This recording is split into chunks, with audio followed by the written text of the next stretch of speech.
त्यानंतर होईलच प्रेम या मालिकेच्या आजच्या भागामध्ये आपल्याला पाहायला मिळत आहे. काव्याला सर्वत्र पार्थचे भास होऊ लागतात. ती घर सोडून आली आहे, पण तिला पार्थची आठवण सतत येऊ लागलेली आहे. ती कशी ती आजच्या व्हिडिओमध्ये आपण पाहणार आहोत. काव्या जेव्हा सोफ्यावरती बसून अभ्यास करू लागते तेव्हा तिला अनिशा कॉफी आणून देते. काव्याला वाटतं पार्थनेच आणून दिली आहे. ती म्हणते thank you so much Parth. Anisha तिला चिडवू लागते आणि म्हणते काय गं, सतत पार्थ पार्थच तू करू लागलेले आहे. यानंतर काव्या विषय चेंज करते आणि म्हणते की आता मी अंथरूण घालून घेते, म्हणजे आपण रात्रभर मला अभ्यास करता येईल.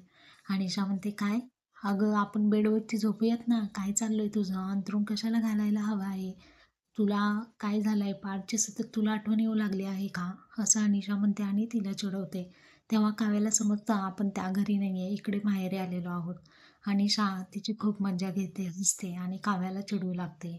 तर